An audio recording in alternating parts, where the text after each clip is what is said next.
Saludos amigos, saludos, gracias por estar de nuevo con nosotros en su programa Tiempo Medido, Peña de la Democracia en la República Dominicana. Gracias mis amigos y mis amigas por estar con nosotros en este programa habitual durante muchos años ya. Estamos con ustedes, de manera consecutiva, vamos para los 18 años, puede ser, de manera ininterrumpida. Ya este programa Tiempo Medido tiene mucho más, desde 1984. Este programa en Morí Viví, va y viene, pero aquí estamos. Tengan en cuenta ustedes que yo soy periodista. Lo digo porque como estamos todo el mundo ya en este ambiente de una libertad colectiva y absoluta de prensa y de comunicación, entonces son muchos los amigos que engalanan la comunicación, pero que no son propiamente periodistas profesionales. Pueden comunicarla, pueden usar los medios, las redes. Ahora nosotros estamos, este es nuestro oficio. Esta es la razón de nuestra existencia profesional fundamental. Fíjense que quien tiene el honor de hablar con ustedes ha estado en distintas áreas que podrían ser, y en un momento determinado yo pensé que el derecho iba a ser ya el líder de mis quehaceres. Sin embargo, en cierta medida tuve un trabajo algo relevante en la Fiscalía del Distrito Nacional y no renuncié por ahí simplemente. Luego en la administración pública he estado involucrado en funciones que no son propiamente de comunicación. También con mucho gusto la desempeñé, con mucho entusiasmo, y me sirve para mi background profesional, y pienso que quizás realicé algún buen trabajo. El sector financiero fueron 16 años que me hizo también entender muy bien, pero el sector financiero yo estaba vinculado a la comunicación, aunque realicé muchas actividades de aprendizaje global. Bueno, pero soy periodista. Al final del camino soy periodista. Eso quería decirle hoy a ustedes. Miren, qué bueno que nosotros, dije en mi columna del domingo que la suerte es una categoría que se toma en cuenta, la suerte. Yo conté hace un tiempo un líder como el expresidente de la República, don Juan Bosch. Teníamos una actividad en tiempos difíciles en la zona norte, donde él iba con los cuadros políticos de ese tiempo, hablando muchísimos años atrás, y todo estuvo bien planificado, el nivel cuando llegaba el líder, dónde llegaba, cómo que llegaba, cuáles eran los niveles de seguridad en el entorno donde se celebraba esa reunión secreta, por lo menos discreta. Y era en un traspatio, en una zona muy populosa. Nosotros teníamos controlado todo el espectro, todo, número de compañeros, la hora en que tenían que estar ahí, cómo deberían llegar, en qué cantidad uno y otros, todo muy bien. Pero cuando ya iba a empezar toda la actividad, se desparramó un aguacero, y don Juan trató ese tema en uno de sus artículos de páginas centrales de Vanguardia del Pueblo en ese tiempo. Porque él dijo: ustedes no previeron la casualidad, la suerte. Ustedes creían que no podía llover, parece. Pues sí llovió. Si ustedes hubiesen previsto eso, dicen, si llueve, una lona de camión lo hubiéramos puesto y el traspatio hubiera estado cubierto. No lo previeron. Pues yo digo que la suerte es una categoría que hay que tomar en cuenta, porque nadie había previsto. Lo que se había establecido era que la tormenta tropical Grace iba a coger fuerza cuando llegara a Puerto Rico, o cuando saliera de Puerto Rico. Se degradó antes y se convirtió en más agua que viento. lógico, nos causó algunos daños. Hay 3.600 desplazados, algunos puentes inhabilitados, decenas de acueductos también inhabilitados y, gracias a Dios, ningún muerto. De manera que el agua devuelve los daños que causa. Hoy el campo dominicano, las presas están con mucha agua, hay suficiente agua para generar electricidad que en la noche, hay suficiente agua para el campo, el campo está totalmente repleto en su interior de agua.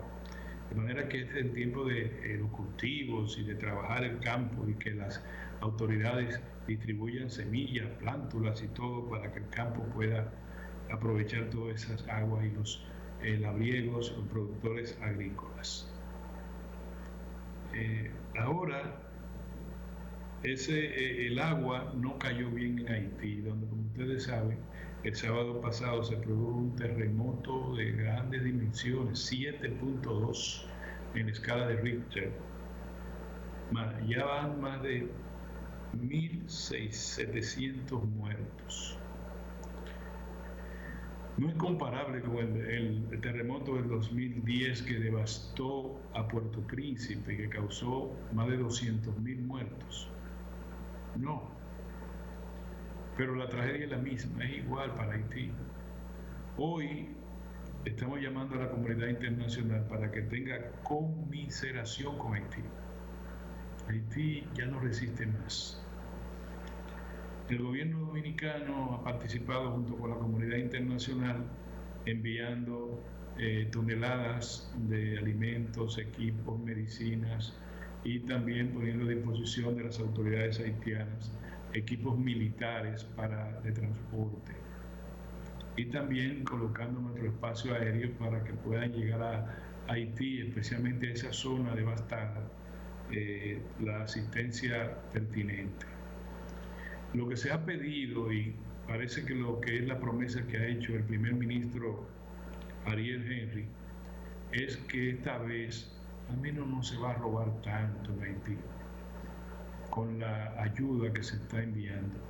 Recuerden ustedes que en el año 2010, fue el 12 de enero del 2010, la comunidad internacional en total envió más de 10.000 millones de dólares en ayuda, financiamiento, equipamiento, donaciones, etc. La mayor parte de ese dinero y de esos bienes fue a parar a élites corruptas haitianas.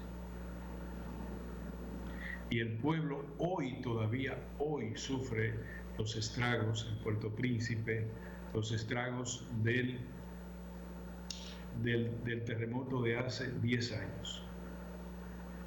Que se repite otro terremoto de mayor intensidad, pero ocurrido en una zona que por su naturaleza demográfica no causó el nivel de muertos. Dice que hay centenares de personas todavía debajo de los escombros, pero nunca como lo que ocurrió en Puerto Príncipe y alrededores. Entonces Haití necesita esta vez que alguien administre el gobierno actual y su primer ministro y sus colaboradores, que se comprometan con la comunidad internacional, que no van a permitir que se roben lo que están enviando al pueblo haitiano. Haití es un rosario de pesadumbre. Antes del asesinato del presidente Jovenel Moïse, ya Haití no era Haití, propiamente no era una nación, es un estado fallido.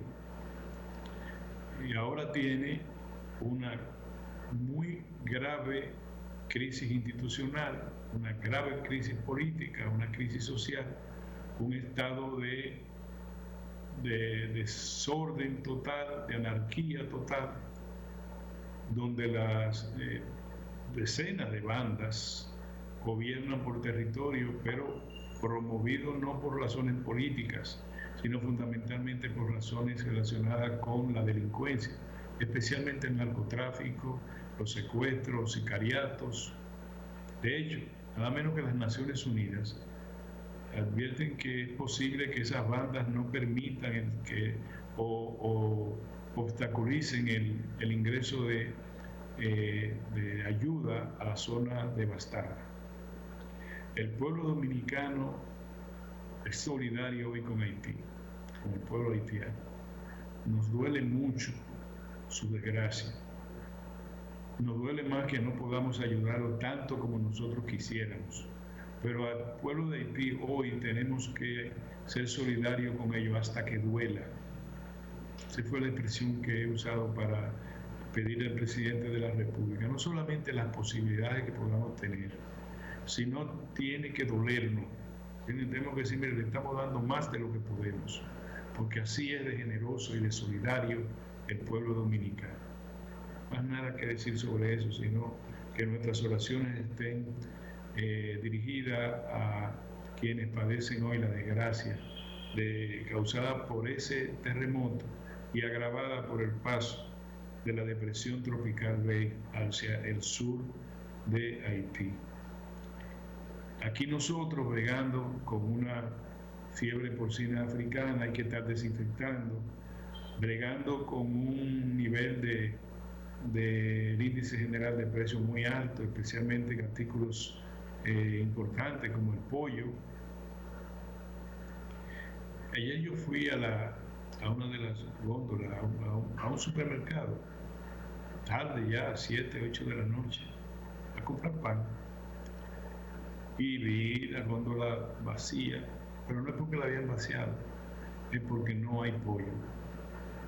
Y de alguna manera el gobierno importó o anunció que importó 1.100.000 libras adicionales de pollo. Dice el ministro de Agricultura, yo lo escuché decir, que se debe a que la gente está acaparando el pollo en la nevera. A mí me parece trambótico eso. Puede ser que restaurantes, fondas y eso, ante la situación guarden en un refrigerador pollo, pero que el pueblo está guardando pollo en la nevera y la clase media, no creo. En una nevera no puede caber tanto pollo. Me parece trambótico eso. El consumo ha aumentado, pues díganle por ahí que bueno, el consumo ha aumentado porque se ha recuperado la economía, que sé que cuánto, todas esas cosas, pero que la gente está acaparando pollo en las neveras. Parece trambótico, no sé ustedes qué piensan, pero me parece trambótico.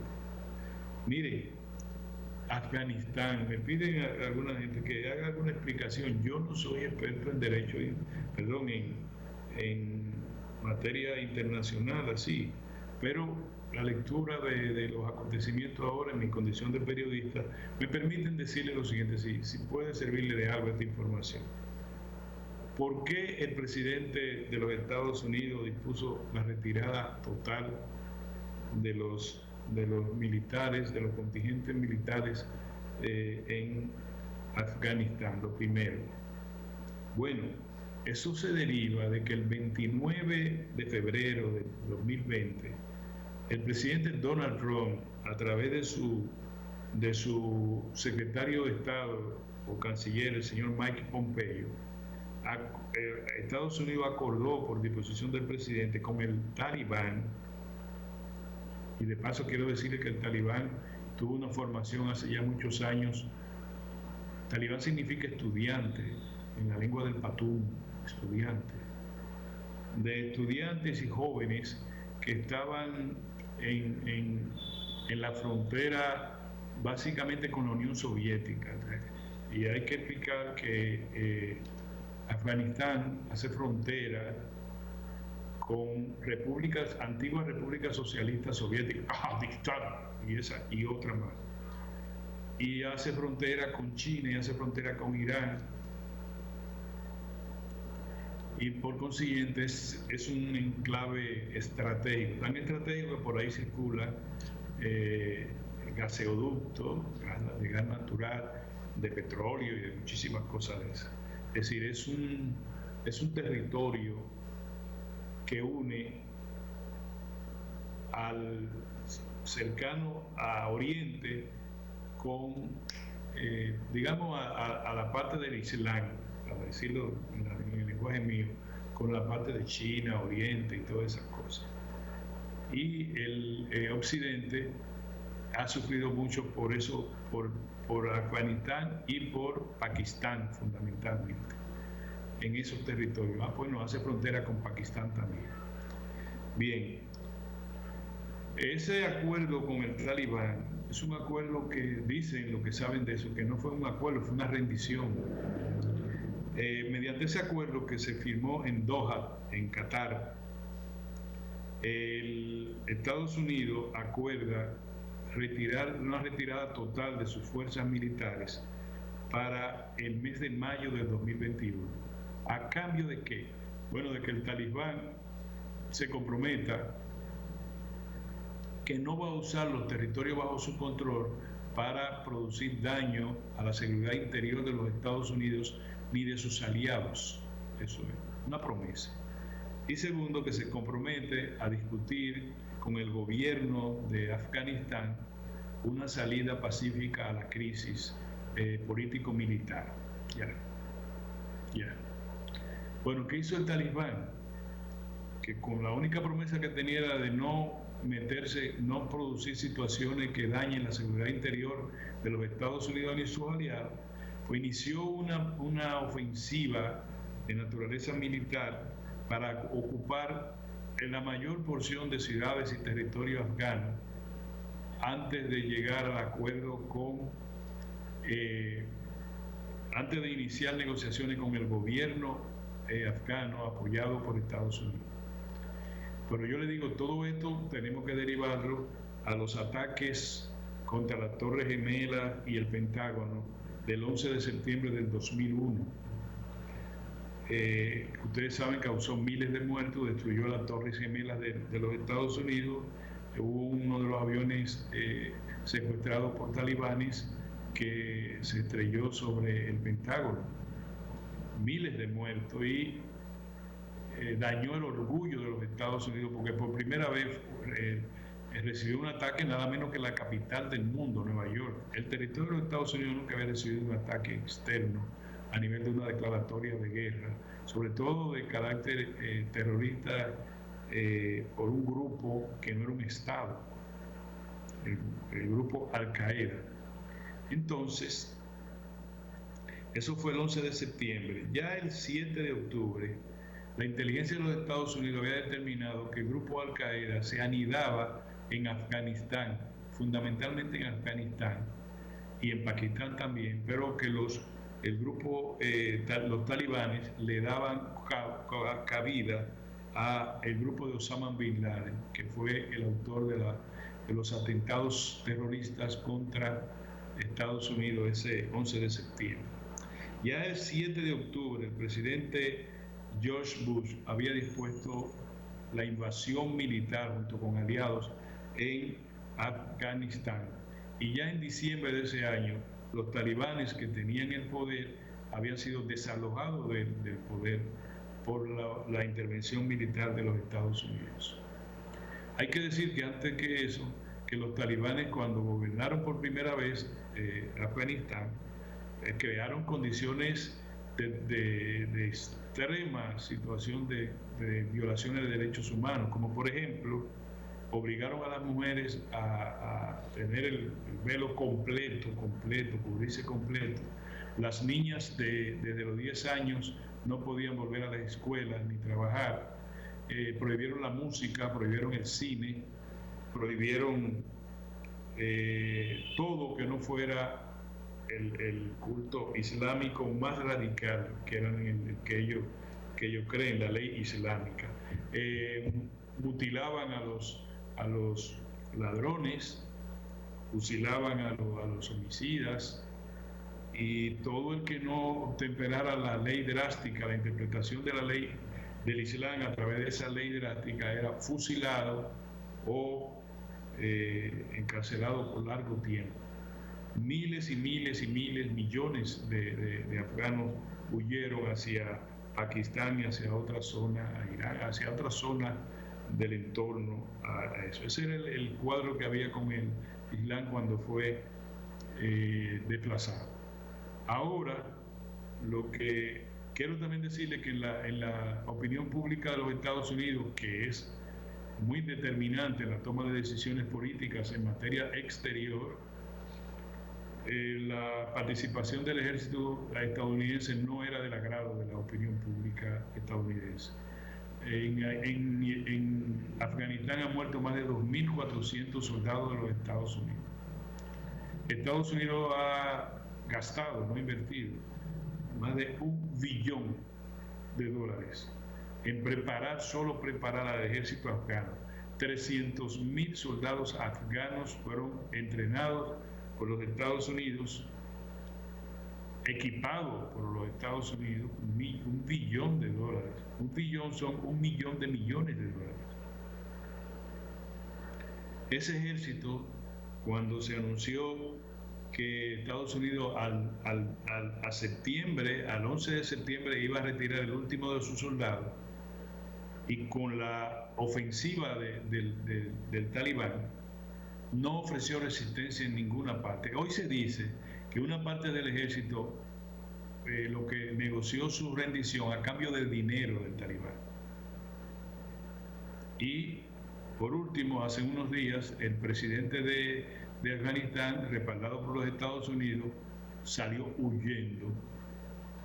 Y entonces el presidente Biden, que lo que está es poniendo en práctica el acuerdo que llegó con los talibanes el 29 de febrero del 2020,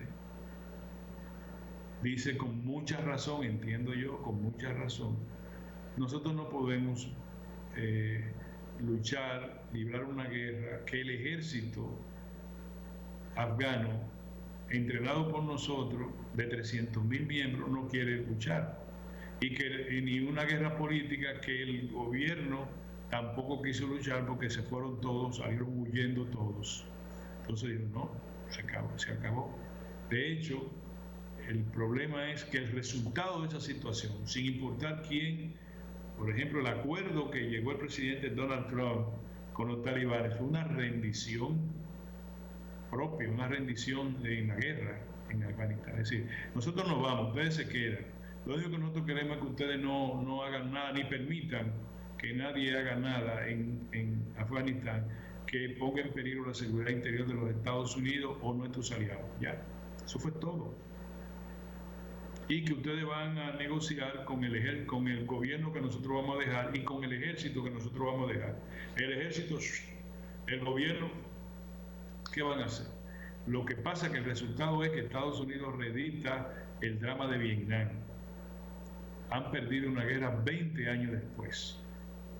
Y yo creo, muy humildemente, no quisiera yo hacer juicio que se me tome de ridículo, pero yo creo que nunca Estados Unidos ha entendido lo que es una guerra de civilización, una guerra de costumbre. Nunca lo ha entendido. Para ganarle a Japón la Segunda Guerra Mundial tiraron 2 bombas atómicas. Porque hay que entender la naturaleza étnica, social, cultural de una nación a la que se pretende cambiar. Usted no puede cambiar a Japón al modelo occidente, ni a China, ni a Afganistán, ni a Pakistán. Usted tendría que, si vence, como ocurrió con Japón, usted tendría es que negociar lo que aparentemente se negoció. Mátense entre ustedes. Nosotros le vamos a dotar de un ejército que ustedes puedan controlar a los talibanes, pero no fue así, porque al final lo que se impuso fue el Islam, que estaba entre dos cosas, en un Islam radical y en un Islam un tanto más, llamémosle así, permisivo. Por eso que el talibán ahora dice, no, un momentito, las mujeres van a trabajar y las mujeres pueden ir a las universidades y a las escuelas. Claro, falta saber los tribunales islámicos, al estilo de Irán, qué van a hacer ahí los talibanes, si van a hacer de nuevo lo que hicieron, que sacaron a las mujeres de todas el espectro de la civilización y la dejaron como un papel en la casa, trozo de algo en la casa. Y además, miles de afganos están huyendo por todas partes. Y una cosa más grave aún, digo grave también, el alto mando estadounidense tiene la moral baja. Incluso el presidente Biden, que dijo que no iba a mandar ya más militares a Afganistán, tuvo que mandar 6.000 tropas para controlar el aeropuerto, porque por donde salen el personal de su embajada y el personal de las embajadas de sus aliados. La gente se subía a los aviones militares. Un avión militar que seguramente tiene cabida para 100, 200 personas, tenía 600 afganos huyendo. Y murieron 7 personas porque el avión militar arrancó y se mataron 7 personas y fue un caos. Dicen que las tropas de los Estados Unidos han devuelto el control del aeropuerto, pero todo alrededor del aeropuerto está controlado por los talibanes. Es un imperio, no puede tener un final en una de sus historias bélicas como esa. No la podrán contar a futuras generaciones. Lo que ha pasado es una vergüenza para los Estados Unidos. Posiblemente el efecto político inmediato le va a caer al presidente Biden.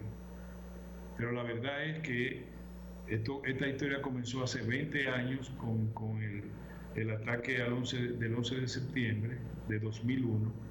Y la verdad es que fue una guerra civilizatoria que los Estados Unidos nunca entendieron. 20 años después preparan un ejército y el ejército no combate contra los talibanes. De hecho, lo que combatieron contra los talibanes fueron los soldados estadounidenses, de hecho, quienes controlaban y hacían todo eran los soldados estadounidenses. Prepararon un ejército de postalistas, eso es lo que uno puede decir.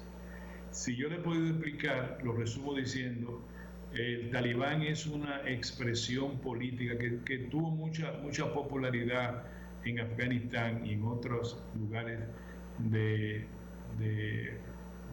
Oriente, porque se oponían a la corrupción, porque los dineros lo usaban mucho para construir carreteras y activaron el comercio, pero desde el punto de vista de la visión del Islam eran conservadores, ultraconservadores, y entonces imponían, era una dictadura de civilización,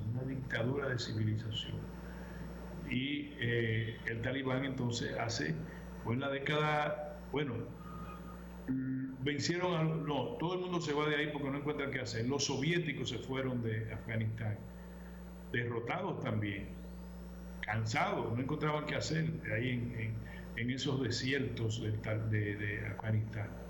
Entonces el talibán viene desde esos tiempos, la década de los 80, 90, y eran jóvenes que tenían otra concepción del Islam, pero que tenían una concepción también ética en ese momento, que degeneró en lo que ustedes conocen el terrorismo más allento, es otra cosa. Por eso hoy, de verdad, Estados Unidos está muy avergonzado, la comunidad internacional está sorprendida, horrorizada y consternada con lo que pasó, y es temerosa de que ese sea de nuevo el centro del terrorismo mundial a otros niveles. Irán está bregando con armas nucleares. Corea del Norte está bregando con armas nucleares. El comercio de armas y la industria armamentista, incluida la de los Estados Unidos, se refuerza tanto como los beneficios que obtuvo durante 20 años de guerra innominada en Afganistán, que incluyó a Pakistán. Por ahí le dejo eso, y los platos rotos parece que lo va a pagar el presidente Biden. Ya veremos. Vámonos a un cambio, señores, y vamos a retornar casi de inmediato.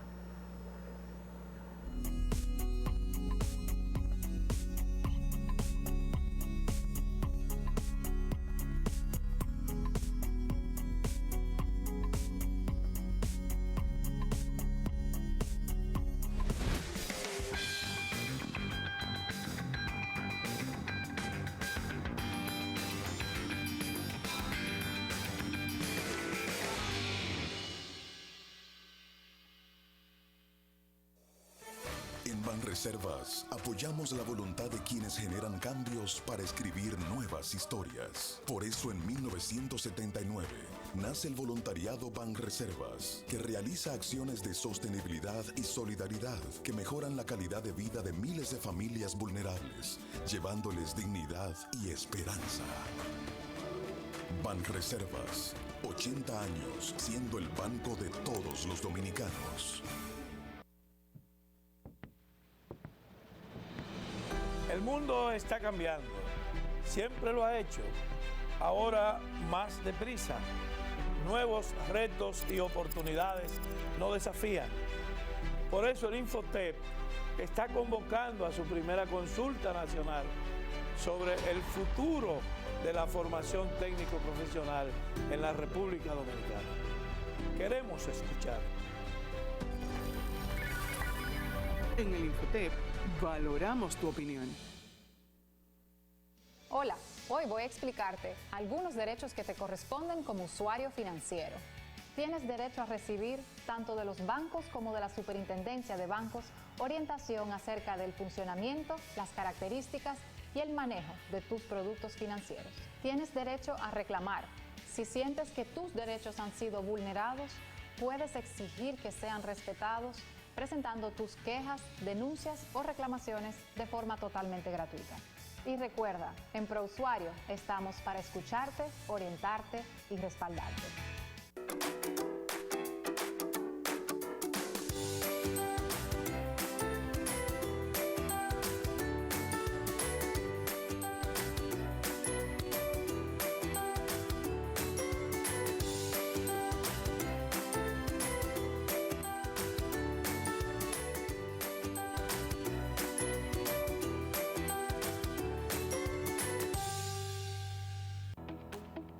El Banco Central hace política monetaria. Para ello, utiliza la tasa de política monetaria, buscando incidir en las tasas de interés a que los bancos captan ahorros y prestan para el consumo de los hogares y la inversión de las empresas.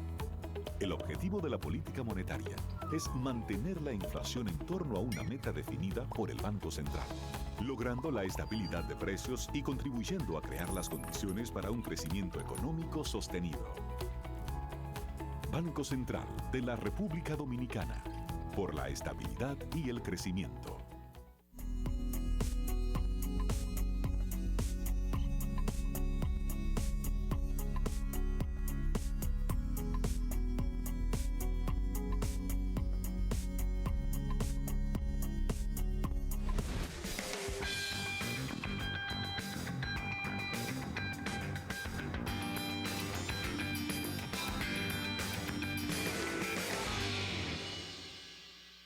Amigos, gracias por estar con nosotros, gracias a las personas que sintonizan ahora con nosotros, con su programa Tiempo Medido. Miren, señores, la banca, para que usted vea cómo se conectan los hilos del Estado, la Superintendencia de Bancos es el órgano de control, de supervisión de la banca de intermediación financiera, incluye bancos comerciales, bancos mutualistas, asociaciones de ahorros, etcétera. Y eso es vital, ese tipo de control de que estamos hablando, de supervisión, de estímulo incluso, para la economía y para la seguridad de la economía dominicana. Alejandro Fernández, apreciado amigo, superintendente de bancos, ha ofrecido un panorama que a mí me parece prudente de transmitirlo a ustedes. Él estuvo como invitado en Diálogo Libre del periódico Diario Libre. Miren qué cosa más sencilla, dice Alejandro Fernández. Hay que apretar lo que se le llama darle seguimiento y control financiero a las personas políticamente expuestas. ¿Qué quiere decir eso? Eso ayuda al Ministerio Público a mejorar su efectividad en el combate contra la corrupción. Persona políticamente expuesta. Quiere decir que usted está en un lugar donde usted maneja mucho dinero y entonces de repente en sus cuentas o en la cuenta de sus allegados usted está trasladando y manejando mucho dinero. Entonces él dice, eso hay que apretarlo, eso hay que darle mayor vigilancia, de conformidad con la ley. Mientras que abajo se le impide a la gente movilizarse en los bancos. No que usted quedó mal la otra vez, no que usted tuvo un problemita en el destacamento, cosas como esa, tontería. Bueno, ¿qué ha pasado con la gestión de Alejandro Fernández? Lo primero es que él logró, a través de la superintendencia de banco, que las personas, los excluidos, puedan tener cuenta bancaria. Mire, el que no tiene una cuenta en un banco, el que no tiene crédito, no es gente. El que no tiene crédito bancario no es gente. Entonces lo que tienen que hacer los bancos es, en la medida en que por una razón, primero de ignorancia del sistema, cómo se maneja una tarjeta de crédito, cómo se maneja un préstamo, quede mal, o por la propia naturaleza de que vive la persona de menor ingreso en crisis, es la educación financiera. La gente tiene que aprender, pero los bancos tienen que educar a la gente en términos de cómo utilizar los distintos productos que tiene la banca. ¿Qué pasó? Bueno, la Superintendencia de Bancos estableció una norma para que los bancos, bajo ciertas condiciones y criterios, pudieran abrir una cuenta básica a la población trabajadora, que por razones judiciales o crediticias estaban excluidos. Usted quedó mal en el banco tal, pues ningún banco ya le da, usted está fuera, usted se murió civilmente. Miren, ustedes no saben lo importante que es eso. A mí me alegra lo que ha dicho el superintendente del banco, Alejandro, que dice que para motivar eso, además de establecer normas, tuvimos un acercamiento con el administrador del Banco de Reserva, Samuel Pereira, y el Banreserva fue el primero en ofrecer esa cuenta básica. Y ya hay 7 entidades, tanto Banco Múltiple como Asociaciones de Ahorros y Préstamos, Banco de Ahorros y Crédito, que le están ofreciendo. Y ya hay 300 personas a las que le han abierto la puerta al sector financiero. Usted va a creer, eso debe ser, hubo un momento en que el 54% de la población dominicana no estaba bancarizada.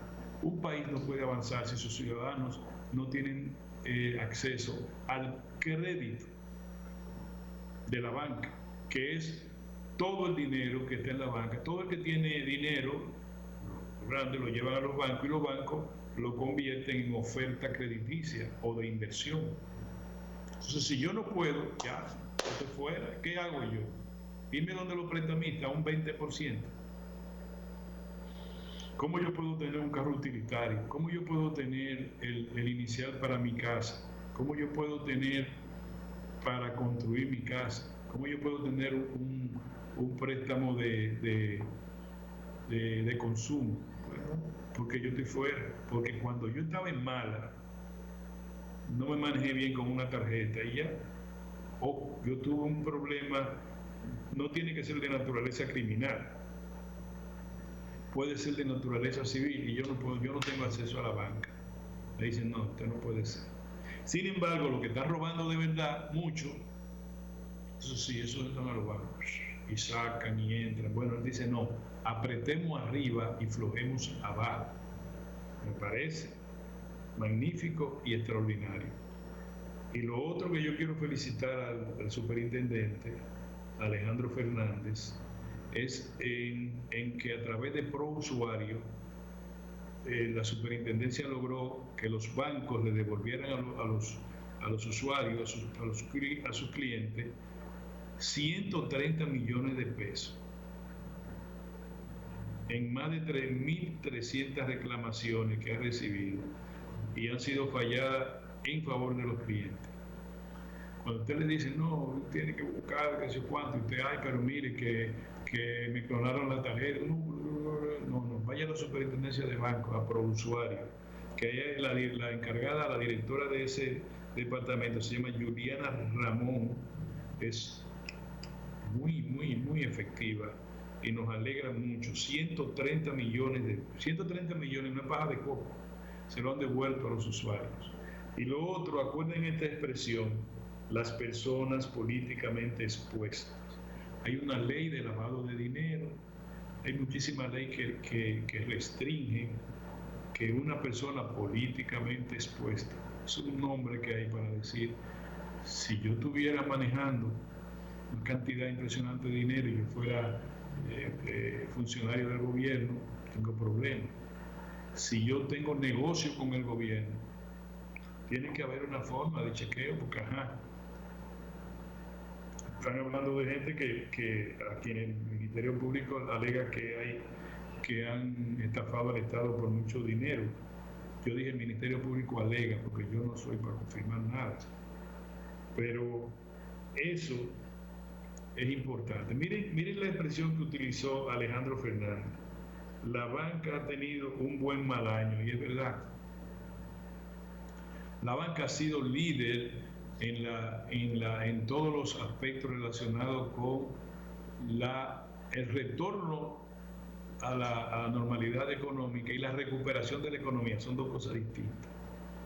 Pero al mismo tiempo, por eso ha tenido un buen mal año. ¿Por qué? Porque la tasa de interés ha bajado. Y al bajar la tasa de interés, las utilidades de la banca son menores. Pero la banca se ha comportado a un nivel que le ha dado, con los organismos calificadores de riesgo, un buen índice para la República Dominicana en términos financieros total. Al inicio del 2019 la morosidad en el sistema financiero era de 1.6 y que a junio de este año bajó a 2.1, lo que equivale a que de cada 100 pesos habían 2 en el aire. Ahora, la cifra más reciente se dice es de 1.7 la morosidad, así que estamos en un nivel muy parecido al que teníamos 2 años atrás, que fue el año de bonanza. Es decir, estamos volviendo al año 2019. Muy bien, yo felicito a Alejandro Fernández por y me parece que los comentarios que le he hecho a ustedes para decirle, todo el mundo tiene que tener un acceso a la banca, sea con un producto financiero o varios productos, cualquier sea. Miren, la banca le dice, la banca tiene a todos sus clientes divididos. Hay el cliente preferente, que es el cliente que maneja mucho dinero y que es digamos que maneja los productos más costosos de la banca, pero los bancos ganan más con los clientes de menor ingreso, por ejemplo, las pymes, el comercio en sentido general y los individuos, en particular la familia. Y eso es lo que los bancos hacen muchos esfuerzos. Los bancos tienen departamentos pymes, departamentos de productos para la agropecuaria, departamentos de productos para el turismo, departamentos para la industria, para el comercio y para la gente. No deje usted que usted lo saquen del mapa, porque una persona que camina no quiere decir que civilmente esté vivo, aunque en el término incorrecto está vivo y viable.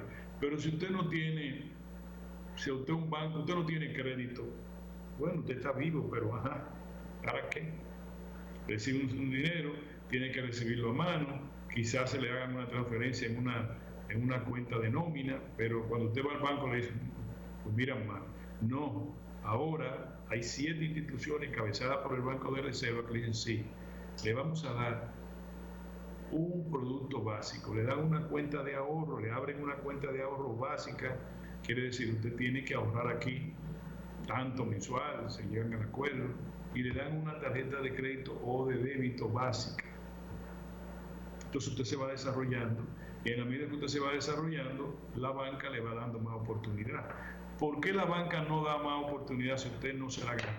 Porque no es dinero de los bancos, es dinero de nosotros, los depositantes, los ahorrantes. Los bancos tienen que cuidarlo y para eso tienen a la superintendencia de banco, para decirle no es así. La superintendencia de banco reúne al año a todos los bancos de manera individual y le dice dónde están fallando, dónde deben mejorar su desempeño.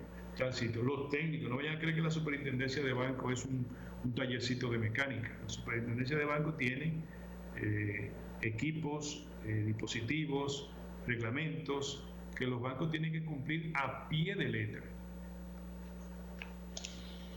Quisiera yo decir que que Alejandro Fernández está haciendo un muy buen trabajo. Tenía que ser, es un técnico que trabajó fuera de la banca y que su función fuera de la banca como profesional era enseñar a la gente. Quizá el maestro, el profesor de mayor profusión respecto al tema bancario en las redes sociales en su tiempo. De manera que si el gobierno se lo ganó como técnico, debe aprovecharlo al máximo. Señores, lo que pasó con los daños que causó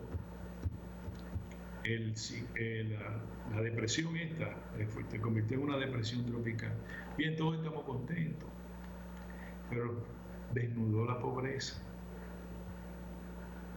Nosotros así hasta la próxima tormenta, si hubiera sido un ciclón, lo que ustedes vieron en televisión, todos ustedes vieron muchas cosas y en las redes. Ay, mira cómo es esa, ay, mira. El barrio Moscú de San Cristóbal, en mi auto, pero dicen ya nosotros vivimos en el agua. La gente que está a la orilla del Osama, en Baní, mucha gente a la orilla del río Baní, el río Nizao, el río Nigua. Nosotros tenemos que ver la pobreza de otra manera, señores. No necesariamente porque una persona haya salido de ahí y pueda estar en la más media, como le dicen, en la clase media, hablando y ya no. Es que la sociedad tiene que ver eso, esa población. ¿Cuántos son? ¿Cuántos hay en ¿Cuánta familia hay en Barahona, en Azua, ahora en Pedernales, que vi que se destruyó un puente? ¿Cuántas personas están en situación de riesgo ante el paso de un evento mayor del que tuvimos? Pero si ahora mismo hay 3.600 personas desplazadas, 3.600, si hay un ciclón, póngale que el 5% se hubiera muerto, ciclón grande de eso. Entonces, hablemos de una situación difícil, señores, ¿no? Yo siempre les pido a ustedes que hablemos siempre de la distribución de la riqueza. Es que si no lo hacemos así, nos alegramos mucho. Nosotros hicimos tal cosa y nosotros hemos hecho esto y lo otro y lo otro. Ok, todo dígame cómo se redujo la pobreza. Comencemos por la pobreza extrema.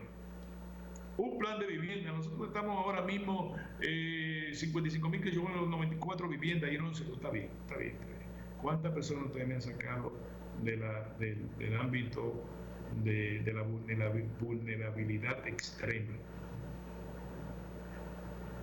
Y eso es lo que yo quiero saber. Entonces sí, porque lo demás, la misma banca, se le dan oportunidad. Ahora mismo el gobierno tiene planes de vivienda, un 8%, a veces menos, a 20 años. Si la familia trabaja, el marido y la mujer ya tienen su casa. ¿Cómo? Alianza público-privada, los promotores privados de vivienda construyen sobre terreno donde el gobierno le hace el trazado de las calles, le hace algunas de las obras comunitarias, agua, luz y cuánto, y ahí tienen un proyecto de vivienda. Pues vamos a hacerlo, vamos a distribuir. Cada vez sí es bueno ir a los organismos internacionales para la construcción de 2 plantas eléctricas en Montecristi, que sí, todo eso, claro que es bueno y es necesario, pero así mismo no se nos quite de la mente pensar dónde están la gente de la SUSA, dónde está la gente que están ahí en la orilla del río, que nosotros hemos ido varias veces. Pero es que si llueve se van todos, una llovinita. Y hay gente, niños, que quieren también disfrutar de la vida, jovencita, adolescente, que sueñan con un matrimonio y sueñan con jóvenes que sueñan con el deporte, con una carrera universitaria. ¿Cómo no? Es decir, esta sociedad no puede ser para unos pocos, no importa el gobierno que esté. Libre albedrío para la clase media, denle para adelante, pero nosotros vamos a asistir a los que están abajo. sea, sí, la clase media, el mercado está para ustedes, la naturaleza del mercado es amplia, abierta, participativa, no tienen problema, el mercado laboral, el mercado académico, el mercado de todo está para ustedes, no hay problema. Ahora, nosotros requerimos recursos para acudir a los que están del otro lado de la verja de la miseria. ¿En qué tiempo se resuelve eso? 50 años. Pero un camino de 5.000 kilómetros comienza con un paso. Hemos dado muchos pasos, sí, pero hemos retrocedido también. Nosotros tenemos que ver los grandes barrios en Santiago, en San Francisco de Macorís, en todas partes. Es mucho trabajo, es demasiado trabajo, pero alguien tiene que iniciar. Ahora, no podemos pasar más tiempo ensalzando la injusticia social. Si usted quiere, mire Haití, eso es lo terrible. Nosotros hemos logrado una clase media que jala gente de todos los lados, los que vienen de los que venimos de los barrios, terminamos este sitio, terminamos. Yo estoy hablando con Antonio, el señor ministro de Energía y Minas, Antonio Almonte. De repente lo estoy hablando y estamos mencionando una cosa. Bueno, pues estudiábamos juntos en el Liceo Juan Pablo Duarte. ¿Dónde estudió él? En Villamella. Tenían que venir en un vehículo donde venían todos los venduteros de Villamella, en una guagua de esa, en una voladora de esa. Cuando llegaba al liceo le decían que el vino sazonado, porque tenía todos los olores de todos los productos que venían los venduteros a vender este lado del antiguo Distrito Nacional. Lo mismo nosotros que veníamos de San Carlos o del barrio Capotillo, depende. ¿Quién es él hoy? Ministro de Energía y Minas, talentoso.